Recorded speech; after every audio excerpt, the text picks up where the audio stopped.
రాష్ట్రంలో కాంగ్రెస్ పాలనపై BJP BRS తప్పుడు ప్రచారం చేస్తున్నాయన్నారు పార్టీ నేతలు. రైతు భరోసాపై కేటీఆర్ కు మాట్లాడే హక్కు లేదన్నారు. బీఆర్ఎస్ నేతలు ప్రజలను తప్పుదోవ పట్టించే యత్నం చేస్తున్నారన్నారు. 10 ఏళ్లలో కేసీఆర్ చేసిన అప్పుల వల్లే ప్రస్తుతం పథకాల అమలు కాస్త ఆలస్యమవుతోందన్నారు నేతలు.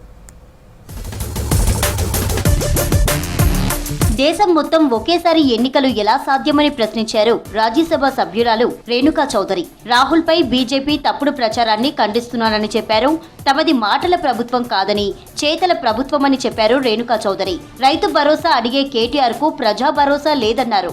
రాజ్యాంగాన్ని కాపాడుకునేది కాంగ్రెస్ మాత్రమేనన్నారు Renuka Chowdhury. 1 nation 1 vote 1 bill అని చెప్పి తీసుకొస్తున్నారు. అయ్యా, నాకు తెలియక అడుగుతున్నాను. వెస్ట్ బెంగాల్ లాంటి రాష్ట్రంలో 8 ఫేజులు ఎలక్షన్లు పెట్టారు. 8 ఫేజులు కనీవి నిరూపణలో.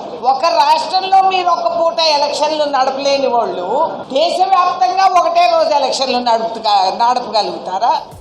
సీఎం రేవంత్ రెడ్డి నాయకత్వంలో ఆర్డీఎస్ ఆయకట్టు రైతులకు సాగునీరు అందించే బాధ్యత కాంగ్రెస్ ప్రభుత్వానిదేనన్నారు ఏఐసీసీ కార్యదర్శి మాజీ ఎమ్మెల్యే సంపత్ కుమార్. సాగునీటి విషయంలో ఆర్డీఎస్ ఆయకట్టు రైతులు అధైర్యపడొద్దన్నారు. ఆర్డీఎస్ సమస్యపై బీఆర్ఎస్ నాయకులు అవగాహన లేకుండా మాట్లాడారని విమర్శించారు. జోగులాంబ గద్వాల జిల్లా రాజోలి మండలం సుంకేసుల బ్యారేజీ దగ్గర కేసీ కెనాల్ షట్టర్ను ఆర్డీఎస్ రైతులతో కలిసి పరిశీలించారు సంపత్.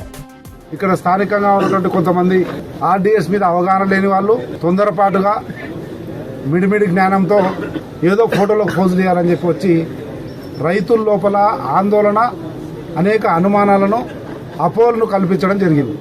ఆ అపోహలను, వాస్తవాలను కూడా అందరికీ కళ్ళకు కట్టినట్లు తెలియజేసి రైతుల్లో ఉన్నటువంటి ఆందోళనను, అపోహలను తొలగించి వారిలో నమ్మకం కలిగించాలన్న ఆలోచనతో ఇక్కడ రావడం జరిగింది. దొంగే దొంగ అన్నట్లుగా బీఆర్ఎస్ వర్కింగ్ ప్రెసిడెంట్ కేటీఆర్ వ్యవహరిస్తున్నారని విమర్శించారు పరిగి ఎమ్మెల్యే రామ్మోహన్ రెడ్డి. కేటీఆర్ ప్రజలను తప్పుదోవ పట్టించేందుకు కుట్ర చేస్తున్నారని ఆగ్రహం వ్యక్తం చేశారు. గ్రామాల వారీగా రుణమాఫీ లబ్ధిదారుల జాబితా విడుదల చేశామన్నారు. కేసీఆర్ హయాంలో రైతులకు ఏకకాలంలో రుణమాఫీ చేయడంలో విఫలమయ్యారని తెలిపారు. చాలా విడ్డూరంగా ఉంది. కేటీఆర్ మా రంగారెడ్డి జిల్లా లోపల షాబాద్ లో ఒక మీటింగ్ పెట్టి దొంగే దొంగ దొంగ అని అరిచినట్టుగా అదొక కొత్త నాటకానికి తెరలేపిండు. 21,000 కోట్ల రూపాయలు రైతుల ఖాతాలో జమ చేసినాం. మీలాగా చారానా అని చెప్పి అస్సలు చారానా ఎగ్గొట్టే కార్యక్రమం మేము చేయలే. చెన్నూరు మున్సిపాలిటీలో బీఆర్ఎస్ హయాంలో ఒక్క రూపాయి కూడా ఖర్చు చేయలేదన్నారు ఎమ్మెల్యే వివేక్ వెంకటస్వామి. తాను ఎమ్మెల్యేగా వచ్చిన తర్వాత మున్సిపాలిటీ అభివృద్ధి కోసం నిధులు మంజూరు చేయడం జరిగిందన్నారు.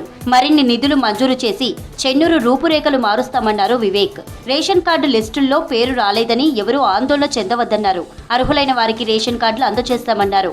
మంచిర్యాల జిల్లా చెన్నూరు మున్సిపల్ కార్యాలయంలో అభివృద్ధి పనులపై అధికారులు, సిబ్బందితో రివ్యూ మీటింగ్ నిర్వహించారు చెన్నూరు ఎమ్మెల్యే వివేక్ వెంకటస్వామి. 10 సంవత్సరాలు టీఆర్ఎస్ హయాంలో ఎప్పుడైతే నేను ఎంపీగా ఉన్నానో అదే పరిస్థితి ఉండేది చెన్నూరు టౌన్లో. సో చెన్నూరు టౌన్ని ఒక రూపం మార్చాలని చెప్పి డిఎంఎఫ్టీ నిధులు పెట్టడం జరిగింది. మున్సిపల్ కమిషనర్ గారితో రివ్యూ చేసిన తర్వాత సుమారు ఎన్ని వర్క్స్ పెట్టినామో అన్ని వర్క్స్ కూడా 80% వరకు కూడా కంప్లీట్ కావడం జరిగింది.